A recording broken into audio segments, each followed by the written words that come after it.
Bienvenidos al podcast Lecciones en Amor Divino. Mi nombre es Israel Hernández. Gracias por descargar este episodio. Your story's on my mind. You were my closest friend. I think you were too young. Why did it have to end like this, like this? No matter where you are, I feel No se te olvide seguirnos en Facebook. La dirección es facebook.com/Lecciones en Amor. Para facilitar el estudio de esta semana, hemos incluido entre las notas del programa una copia en PDF del capítulo recomendado a leer en la sección del viernes, además de otros enlaces que esperamos enriquezcan tu estudio semanal. También queremos reiterarte la invitación a seguir nuestro podcast en Facebook y a enviarnos tus preguntas u opiniones en un mensaje en nuestra página. Recuerda, la dirección es facebook.com/Lecciones en Amor. Sin más distracciones, te invito a escuchar la lectura de la lección de escuela sabática para esta semana.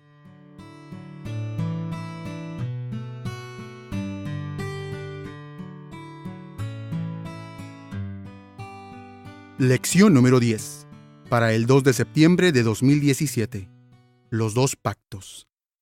Sábado 26 de agosto. Lee para el estudio de esta semana Gálatas 4, 21 al 31, Génesis 1, 28, Génesis 2, 2 al 3, Génesis 3, 15 y Génesis 15, 1 al 6, Éxodo 6, 2 al 8 y Éxodo 19, 3 al 6. Para memorizar. Mas la Jerusalén de arriba, la cual es madre de todos nosotros, es libre. Gálatas 4:26.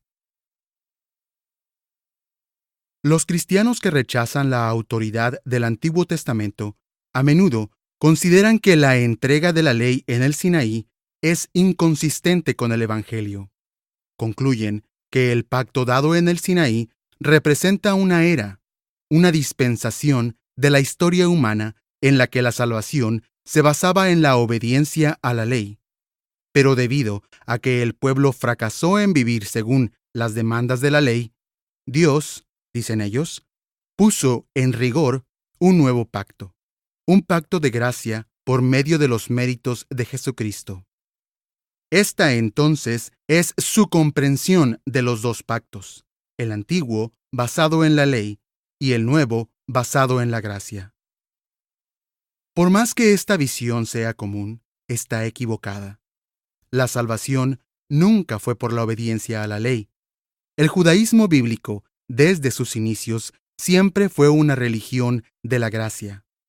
El legalismo que Pablo está confrontando en Gálatas era una perversión no solamente del cristianismo, sino también del Antiguo Testamento mismo.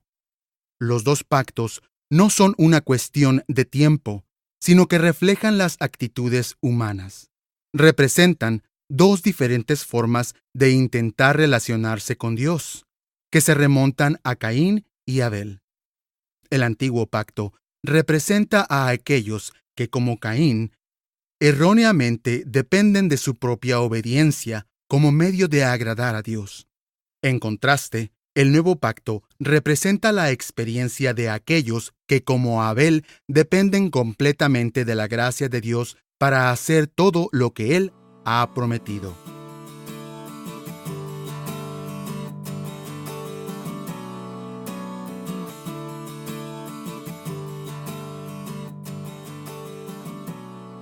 Domingo 27 de agosto. Los fundamentos del pacto. Muchos consideran que la interpretación que Pablo hace de la historia de Israel en Gálatas 4, 21 al 31 es el pasaje más difícil de su epístola. Eso se debe a que es un argumento sumamente complejo que requiere un conocimiento amplio de las personas y acontecimientos del Antiguo Testamento. El primer paso para entender este pasaje es tener una comprensión básica de un concepto del Antiguo Testamento que es crucial en el argumento de Pablo: el pacto. La palabra hebrea traducida como pacto es berit. Aparece casi 900 veces en el Antiguo Testamento. Se refiere a un contrato vinculante, un acuerdo o un tratado. Durante miles de años, los pactos han jugado un papel integral en la definición de las relaciones entre personas y naciones en todo el cercano Oriente. Los pactos, a menudo, involucraban el sacrificio de animales como parte del proceso de hacer, literalmente, cortar, un pacto. Degollar animales simbolizaba lo que ocurría con la parte que fallara en guardar las promesas y las obligaciones pactadas. Desde Adán hasta Jesús, Dios se relacionó con la humanidad por medio de una serie de promesas de pacto que se centraban en un redentor venidero y que culminaban en el pacto davídico. Dios le prometió a Israel, cuando estaba en cautiverio babilónico, un nuevo pacto, más efectivo, en conexión con la venida del Mesías davídico. Hans K. LaRondelle, Our Creator Redeemer, página 4. ¿Cuál era la base del pacto de Dios con Adán en el jardín del Edén antes del pecado? Génesis 1, 28, 2, 2 y 3 y 15 al 17. Génesis 1, 28. Y los bendijo Dios y les dijo: fructificad y multiplicaos, llenad la tierra y sojuzgadla, y señoread en los peces del mar, en las aves de los cielos y en todas las bestias que se mueven sobre la tierra. Génesis 2, 2 y 3. Y acabó Dios en el día séptimo la obra que hizo, y reposó el día séptimo de toda la obra que hizo. Y bendijo Dios al día séptimo y lo santificó, porque en él reposó de toda la obra que había hecho en la creación. Versículo 15 al 17. Tomó pues Jehová Dios al hombre y lo puso en el huerto de Edén, para que lo labrara y lo guardase. Y mandó Jehová Dios al hombre diciendo: de todo árbol del huerto podrás comer, mas del árbol de la ciencia del bien y del mal no comerás, porque el día que de él comieres, ciertamente morirás.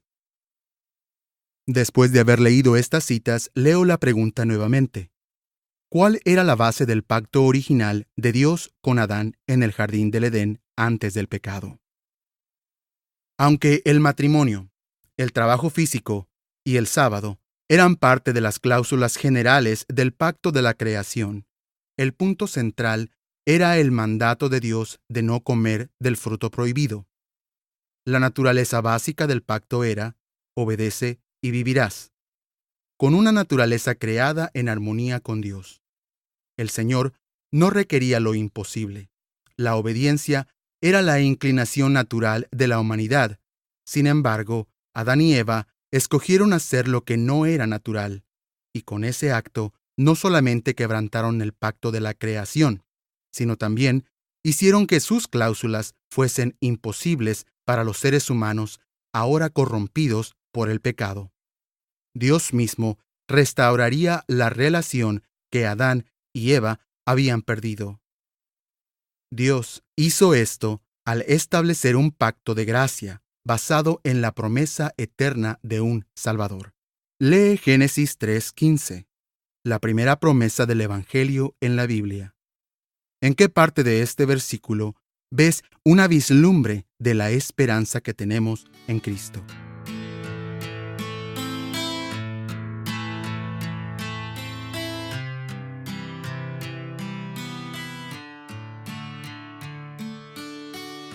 Lunes 28 de agosto.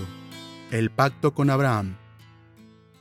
¿Qué promesa del pacto le hizo Dios a Abraham en Génesis 12, 1 al 5?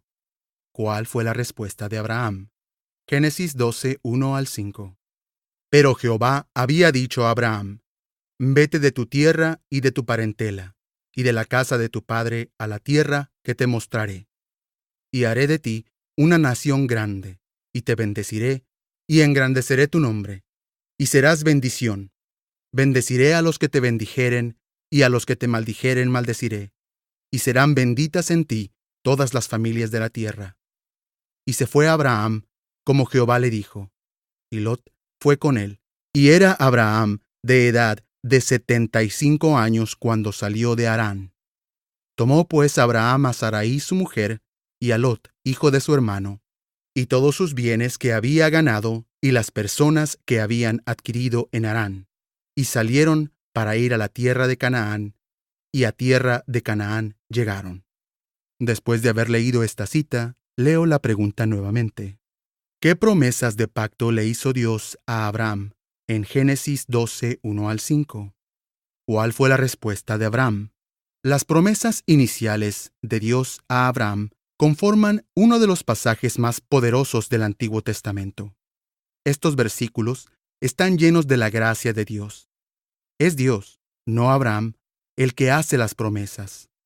Abraham no había hecho nada para ganarse o merecer el favor de Dios, ni tampoco hay ninguna indicación que sugiriera que Dios y Abraham, de alguna manera, hayan obrado juntos para crear este pacto. Dios hace todas las promesas. En contraste, Abraham es llamado a tener fe en la certeza de la promesa de Dios. No una fe indeleble, sino una fe que se manifiesta cuando él deja a su familia extendida a los 75 años y se marcha a la tierra que Dios le prometió. Con la bendición pronunciada sobre Abraham, y por medio de él a todos los seres humanos, el Creador renovó su propósito redentor. Había bendecido a Adán y a Eva en el paraíso, y luego bendijo Dios a Noé y a sus hijos después del diluvio. De este modo, Dios clarificó su promesa anterior de un Redentor que redimiría a toda la humanidad, destruiría el mal y restauraría el paraíso. Dios confirmó su promesa de bendecir a todas las familias de la tierra en su alcance universal. Hans K. Larondel, Our Creator Redeemer, página 22 y 23. Después de 10 años de espera que naciera el Hijo prometido, ¿qué preguntas tenía Abraham sobre la promesa de Dios? Génesis 15, 1 al 6. Después de estas cosas vino la palabra de Jehová a Abraham en visión diciendo: No temas, Abraham, yo soy tu escudo, y tu galardón será sobremanera grande. Y respondió Abraham: Señor Jehová, ¿qué me darás, siendo así que ando sin hijo, y el mayordomo de mi casa es ese Damaseno Eliezer? Dijo también Abraham: Mira, que no me has dado prole, y he aquí que será mi heredero un esclavo nacido en mi casa. Luego vino a él palabra de Jehová diciendo: No te heredará éste, sino un hijo tuyo será el que te heredará. Y lo llevó fuera y le dijo: Mira ahora los cielos y cuenta las estrellas, si las puedes contar. Y le dijo: Así será tu descendencia. Y creyó a Jehová y le fue contado por justicia.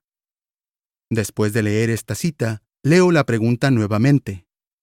Después de 10 años de esperar que naciera el Hijo prometido, ¿qué preguntas tenía Abraham sobre la promesa de Dios? A menudo es fácil glorificar a Abraham como el hombre de fe que nunca tuvo preguntas ni dudas. Sin embargo, la Escritura señala un cuadro diferente. Abraham creyó, pero también tuvo preguntas en el camino. Su fe era una fe en crecimiento. Como el Padre en Marcos 9:24, Abraham básicamente le dijo a Dios en Génesis 15:8, Creo, ayuda mi incredulidad. En respuesta, Dios, en su gracia, le aseguró a Abraham la certeza de su promesa al hacer un pacto formal con él. Lo que hace que este pacto sea tan sorprendente no es el hecho de que Dios haga un pacto con Abraham, sino el grado en el que estuvo dispuesto Dios a condescender con él para hacerlo, a diferencia de otros gobernantes del antiguo cercano Oriente que se mostraban reticentes a la idea de hacer promesas vinculantes con sus súbditos. Dios no solamente le dio su palabra a Abraham, sino también, al pasar simbólicamente entre las partes de los animales degollados, puso su propia vida como garantía. Por supuesto, en última instancia, Jesús dio su vida en el Calvario para hacer realidad la promesa. ¿Cuáles son algunas áreas en las que ahora debes avanzar por fe y creer en lo que parece imposible? ¿Cómo puedes aprender a seguir aferrándote de las promesas de Dios, pase lo que pase?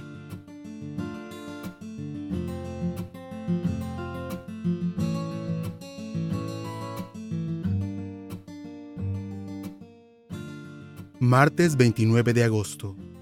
Abraham, Sara y Agar. ¿Por qué Pablo tiene una visión tan desdeñosa del incidente con Agar? Gálatas 4:21 al 31. Génesis 16. ¿Qué punto crucial de la salvación está enfatizando Pablo al utilizar esta historia del Antiguo Testamento? Gálatas 4:21 al 31. Decidme, los que queréis estar bajo la ley, ¿no habéis oído la ley? Porque está escrito que Abraham tuvo 2 hijos, uno de la esclava, el otro de la libre. Pero el de la esclava nació según la carne, mas el de la libre por la promesa, lo cual es una alegoría, pues estas mujeres son los 2 pactos. El uno proviene del monte Sinaí, el cual da hijos para esclavitud. Este es Agar, porque Agar es el monte Sinaí en Arabia, y corresponde a la Jerusalén actual, pues ésta, junto con sus hijos, está en esclavitud. Mas la Jerusalén de arriba, la cual es madre de todos nosotros, es libre. Porque está escrito: regocíjate, oh estéril, tú que no das a luz. Prorrumpe en júbilo y clama, tú que no tienes dolores de parto. Porque más son los hijos de la desolada que de la que tiene marido. Así que, hermanos, nosotros, como Isaac, somos hijos de la promesa. Pero, como entonces el que había nacido según la carne perseguía al que había nacido según el Espíritu, así también ahora. Mas, ¿qué dice la Escritura? Echa fuera a la esclava y a su hijo, porque no heredará el hijo de la esclava con el hijo de la libre. De manera, hermanos, que no somos hijos de la esclava, sino de la libre. Génesis 16. Sarai, mujer de Abraham, no le daba hijos, y ella tenía una sierva egipcia que se llamaba Agar. Dijo entonces Sarai a Abraham: ya ves que Jehová me ha hecho estéril. Te ruego, pues, que te llegues a mi sierva. Quizá tendré hijos de ella. Y atendió Abraham al ruego de Sarai. Y Sarai, mujer de Abraham, tomó a Agar, su sierva egipcia, al cabo de 10 años que había habitado Abraham en tierra de Canaán, y la dio por mujer a Abraham su marido. Y él se llegó a Agar, la cual concibió. Y cuando vio que había concebido, miraba con desprecio a su señora. Entonces Sarai dijo a Abraham: mi afrenta sea sobre ti.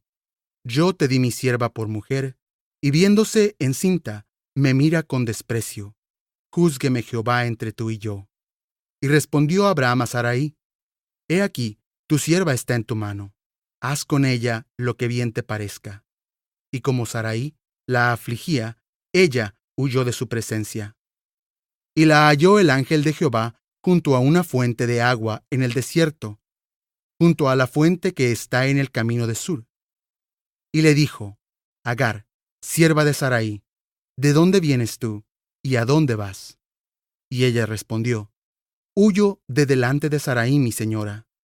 Y le dijo el ángel de Jehová: vuélvete a tu señora y ponte sumisa bajo su mano.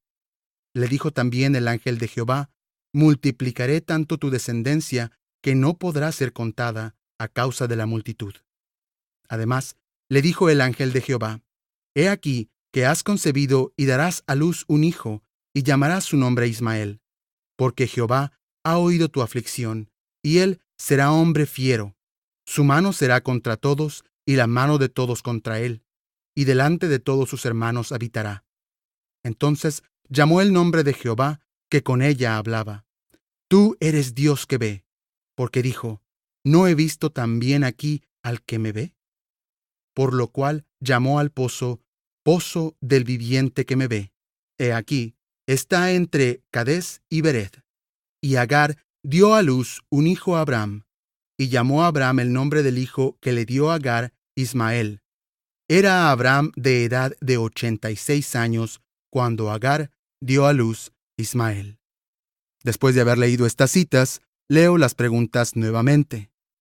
¿Por qué Pablo tiene una visión tan desdeñosa del incidente con Agar? ¿Qué punto crucial de la salvación está enfatizando Pablo al utilizar esta historia del Antiguo Testamento? El lugar de Agar en la historia del Génesis está directamente relacionado con el fracaso de Abraham en creer en la promesa de Dios. Como esclava egipcia, en el hogar de Abraham, Agar probablemente llegó a ser posesión de Abraham como uno de los muchos regalos que Faraón le dio a cambio de Sara, un acontecimiento asociado con el primer pacto de incredulidad de Abraham en la promesa de Dios. Después de esperar durante 10 años que naciera el hijo prometido, Abraham y Sarai seguían sin hijos. Sarai llegó a la conclusión de que Dios necesitaba su ayuda y le dio a Agar a Abraham como concubina. Aunque resulte extraño para nosotros hoy, el plan de Sarai era bastante ingenioso. Según las costumbres antiguas, una esclava podía servir legalmente como madre de alquiler para su ama estéril. Así, Sarai podía considerar como propio a cualquier hijo que naciera de la unión entre su esposo y Agar. Aunque el plan surtió efecto, no era el hijo prometido por Dios. En esta historia tenemos un poderoso ejemplo de cómo, al enfrentar circunstancias desalentadoras, aún un gran hombre de Dios tuvo un desliz en su fe. En Génesis 17, 18 y 19, Abraham le suplicó a Dios que aceptara a Ismael como su heredero. El Señor, por supuesto, rechazó esa oferta.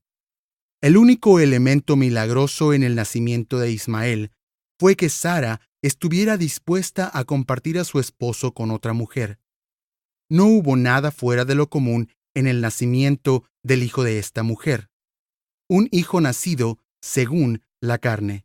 Si Abraham hubiera confiado en lo que Dios le había prometido, en vez de permitir que las circunstancias vencieran esa confianza, nada de esto habría sucedido y se habría evitado mucho dolor. En contraste con el nacimiento de Ismael, mira las circunstancias que rodean al nacimiento de Isaac. Génesis 17, 15 al 19, 18, 10 al 13, Hebreos 11, 11 al 12. ¿Por qué estas circunstancias requirieron tanta fe por parte de Abraham y Sara?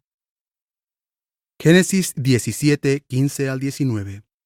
Dijo también Dios a Abraham: A Sarai tu mujer no la llamarás Sarai, mas Sara será su nombre. Y la bendeciré, y también le daré a ella hijos. Sí, la bendeciré, y vendrá a ser madre de naciones. Reyes de pueblos vendrán de ella. Entonces Abraham se postró sobre su rostro, y se rió, y dijo en su corazón: A hombre de 100 años ha de nacerle hijo, y Sara, ya de 90 años, ha de concebir. Y dijo Abraham a Dios: Ojalá Ismael viva delante de ti. Respondió Dios: Ciertamente, Sara, tu mujer, te dará a luz un hijo, y llamarás su nombre Isaac. Y confirmaré mi pacto con él, como pacto perpetuo para sus descendientes después de él. Génesis 18, 10 al 13. Entonces dijo: De cierto volveré a ti, y según el tiempo de la vida, he aquí que Sara tu mujer tendrá un hijo. Y Sara escuchaba a la puerta de la tienda que estaba detrás de él. Y Abraham y Sara eran viejos de edad avanzada, y a Sara le había cesado ya la costumbre de las mujeres. Se rió pues Sara entre sí diciendo: Después que he envejecido, ¿tendré el deleite, siendo también mi señor ya viejo? Entonces Jehová dijo a Abraham: ¿Por qué se ha reído Sara diciendo: ¿Será cierto que he de dar a luz siendo ya vieja? Hebreos 11:11-12. Por la fe, también la misma Sara, siendo estéril, recibió fuerza para concebir, y dio a luz aún fuera del tiempo de la edad, porque creyó que era fiel quien lo había prometido, por lo cual también, de uno, y ese ya casi muerto, salieron como las estrellas del cielo en multitud, y como la arena innumerable que está en la orilla del mar. Después de haber leído estas citas, leo la pregunta nuevamente. En contraste con el nacimiento de Ismael, mira las circunstancias que rodearon el nacimiento de Isaac. ¿Por qué estas circunstancias requirieron tanta fe por parte de Abraham y Sara? ¿En qué sentido tu falta de fe en las promesas de Dios te ha causado dolor? ¿Cómo puedes aprender de estos errores para confiar en Dios más allá de las circunstancias? ¿Qué decisiones puedes tomar que puedan ayudarte a fortalecer tu capacidad de confiar plenamente en las promesas de Dios?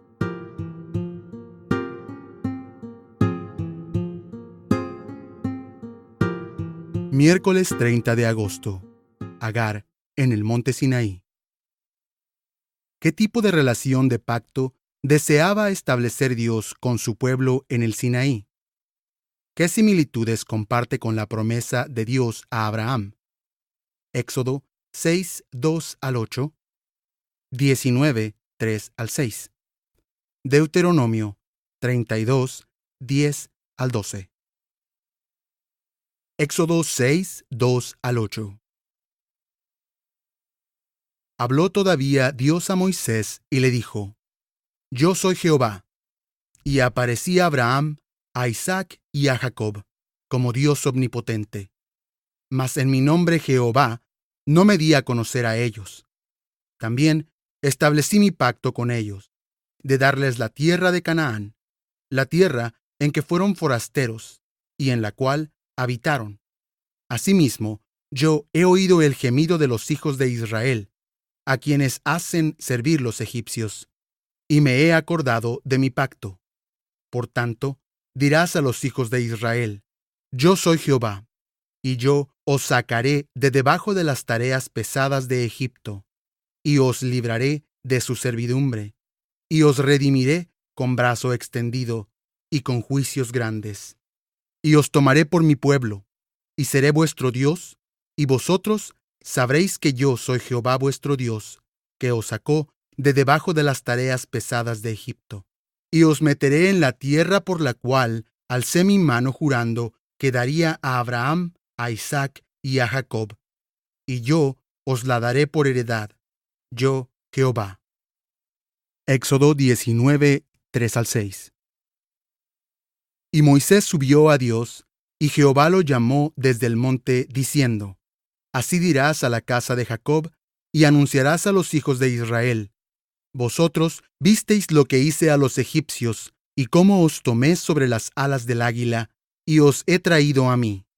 Ahora pues, si diereis oído a mi voz, y guardareis mi pacto, vosotros seréis mi especial tesoro sobre todos los pueblos, porque mía es toda la tierra, y vosotros me seréis un reino de sacerdotes y gente santa. Estas son las palabras que dirás a los hijos de Israel. Deuteronomio 32:10-12. Le halló en tierra de desierto y en yermo de horrible soledad. Lo trajo alrededor, lo instruyó, lo guardó como a la niña de sus ojos, como el águila que excita su nidada. Revolotea sobre sus pollos, extiende sus alas, los toma, los lleva sobre las plumas. Jehová solo le guió, y con él no hubo Dios extraño. ¿Qué tipo de relación de pacto deseaba establecer Dios con su pueblo en el Sinaí? ¿Qué similitudes comparte con la promesa de Dios a Abraham? Dios deseaba compartir con el pueblo de Israel en el Sinaí la misma relación de pacto que compartió con Abraham. De hecho, existen similitudes entre las palabras de Dios a Abraham en Génesis 12, 1 al 3, y sus palabras a Moisés en Éxodo 19. En ambos casos, Dios enfatiza lo que hará por su pueblo. No les pide a los israelitas que prometan hacer algo para obtener sus bendiciones. Más bien, deben obedecer como respuesta a esas bendiciones. En Éxodo 19:5, Dios dice: Si dieres oído a mi voz. Las palabras de Dios no implican justificación por obras. Al contrario, Él desea que Israel tuviera la misma fe que caracterizó la respuesta de Abraham a sus promesas, por lo menos la mayor parte del tiempo. Si la relación de pacto que Dios le ofreció a Israel en el Sinaí es similar a la que dio a Abraham, ¿por qué Pablo identifica el monte Sinaí con la experiencia negativa de Agar? Éxodo 19, 7 al 25 y Hebreos 8, 6 y 7. Éxodo 19, 7 al 25. Entonces vino Moisés y llamó a los ancianos del pueblo y expuso en presencia de ellos todas estas palabras que Jehová le había mandado. Y todo el pueblo respondió a una y dijeron: Todo lo que Jehová ha dicho haremos. Y Moisés refirió a Jehová las palabras del pueblo. Entonces Jehová dijo a Moisés: He aquí, yo vengo a ti en una nube espesa para que el pueblo oiga mientras yo hablo contigo, y también para que crean para siempre. Y Moisés refirió las palabras del pueblo a Jehová.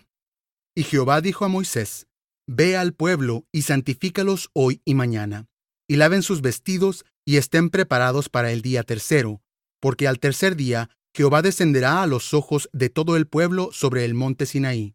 Y señalarás término al pueblo en derredor diciendo: Guardaos, no subáis al monte, ni toquéis sus límites.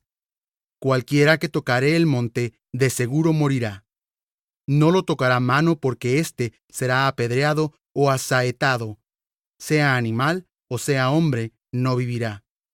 Cuando suene largamente la bocina, subirán al monte. Y descendió Moisés del monte al pueblo, y santificó al pueblo, y lavaron sus vestidos, y dijo al pueblo: Estad preparados para el tercer día, no toquéis mujer. Aconteció que al tercer día, cuando vino la mañana, vinieron truenos y relámpagos, y espesa nube sobre el monte, y sonido de bocina muy fuerte, y se estremeció todo el pueblo que estaba en el campamento. Y Moisés sacó del campamento al pueblo para recibir a Dios, y se detuvieron al pie del monte.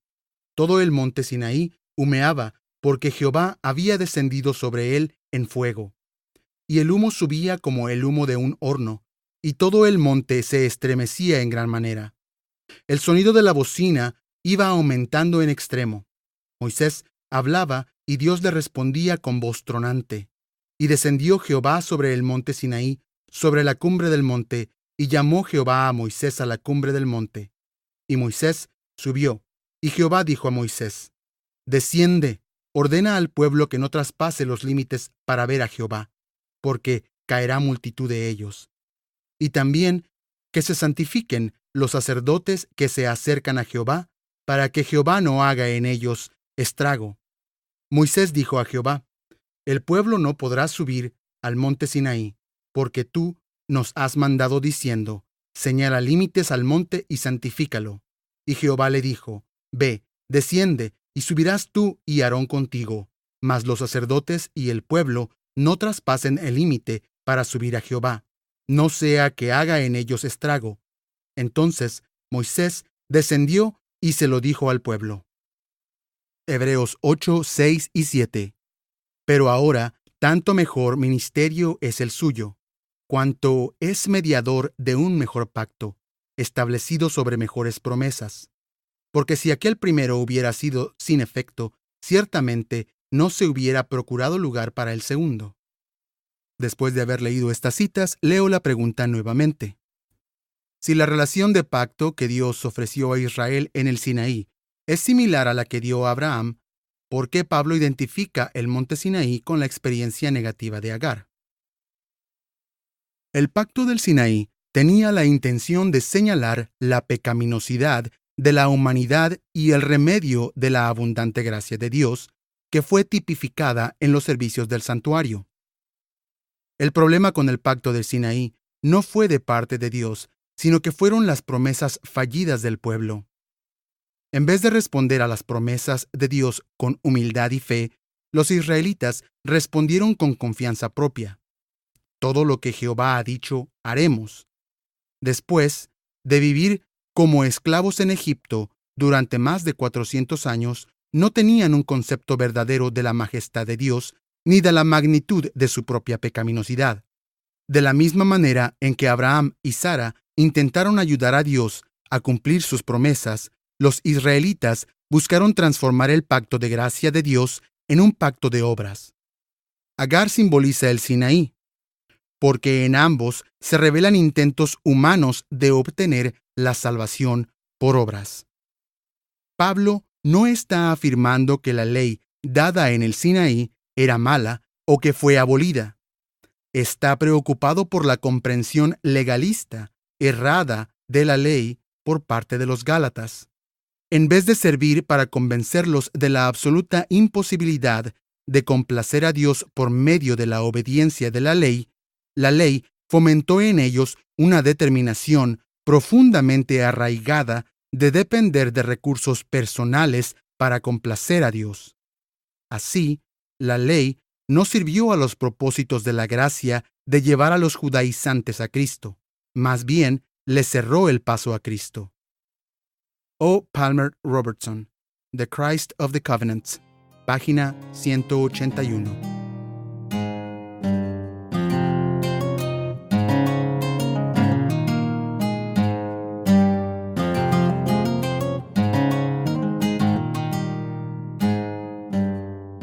Jueves 31 de agosto. Ismael e Isaac hoy. El breve esbozo que hace Pablo de la historia de Israel tenía la intención de contrarrestar los argumentos de sus oponentes que afirmaban que eran los verdaderos descendientes de Abraham y que Jerusalén, el centro del cristianismo judío y de la ley, era su madre. Los gentiles, afirmaban ellos, eran ilegítimos. Si deseaban llegar a ser verdaderos seguidores de Cristo, primero debían convertirse en hijos de Abraham, sometiéndose a la ley de la circuncisión. La verdad, dice Pablo, es justamente lo contrario. Estos legalistas no son hijos verdaderos de Abraham, sino hijos ilegítimos, como Ismael. Al colocar su confianza en la circuncisión, estaban dependiendo de la carne, como hizo Sara con Agar y como hicieron los israelitas con la ley de Dios en el Sinaí. No obstante, los creyentes gentiles eran hijos de Abraham, no por ascendencia natural, sino de manera sobrenatural, como Isaac. Como Isaac, eran un cumplimiento de la promesa hecha a Abraham. Como Isaac, su nacimiento a la libertad fue producto de la gracia divina. Como Isaac, pertenecen al linaje del pacto de la promesa. James D. G. Dunn, The Epistle to the Galatians, página 256. ¿Qué enfrentarán los verdaderos descendientes de Abraham en este mundo? Gálatas 4, 28 al 31 y Génesis 21, 8 al 12. Gálatas 4, 28 al 31. Así que, hermanos, nosotros, como Isaac, somos hijos de la promesa. Pero como entonces el que había nacido según la carne perseguía al que había nacido según el Espíritu, así también ahora. Mas, ¿qué dice la Escritura? Echa fuera a la esclava y a su hijo, porque no heredará el hijo de la esclava con el hijo de la libre. De manera, hermanos, que no somos hijos de la esclava, sino de la libre. Génesis 21, 8 al 12. Y creció el niño y fue destetado. E hizo Abraham gran banquete el día que fue destetado Isaac. Y vio Sara que el hijo de Agar, la egipcia, el cual le había dado a luz a Abraham, se burlaba de su hijo Isaac. Por tanto, dijo a Abraham: «Echa a esta sierva y a su hijo, porque el hijo de esta sierva no ha de heredar con Isaac mi hijo». Este dicho pareció grave en gran manera a Abraham a causa de su hijo. Entonces dijo Dios a Abraham: «No te parezca grave a causa del muchacho y de tu sierva. En todo lo que te dijere Sara, oye su voz, porque en Isaac te será llamada descendencia». Después de haber leído estas citas, leo la pregunta nuevamente: ¿qué enfrentarán los verdaderos descendientes de Abraham en este mundo? Ser el hijo de la promesa le trajo a Isaac no solamente bendiciones, sino también oposición y persecución. Al referirse a la persecución, Pablo tiene en mente la ceremonia de Génesis 21, 8 al 10, donde Isaac es honrado e Ismael aparece burlándose de él. La palabra hebrea en Génesis 21, 9 literalmente significa reírse, pero la reacción de Sara sugiere que Ismael se estaba burlando y ridiculizando a Isaac. Mientras que el comportamiento de Ismael podría no parecer muy grave para nosotros hoy, revelaba la hostilidad más profunda involucrada en una situación en la que el derecho de primogenitura estaba en juego. Muchos gobernantes de la antigüedad intentaban asegurar su posición eliminando a potenciales rivales, incluyendo a hermanos. Aunque Isaac enfrentaba oposición, también disfrutaba de todos los privilegios de amor, protección y favor que recibía por ser el heredero de su padre. Como descendientes espirituales de Isaac, no deberíamos sorprendernos cuando sufrimos dificultades y oposición, incluso desde la familia misma de la Iglesia. ¿En qué sentido has sufrido persecución, especialmente de parte de quienes están más cerca de ti por causa de tu fe? O hazte esta pregunta difícil: ¿podrías ser tú culpable de perseguir a otros por la fe de ellos? Piensa en eso.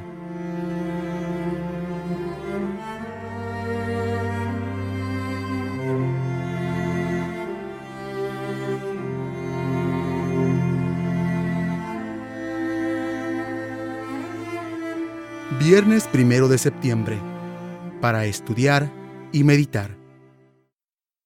Lee Elena de White, Patriarcas y Profetas, La Ley y los dos Pactos, páginas 333 a 343.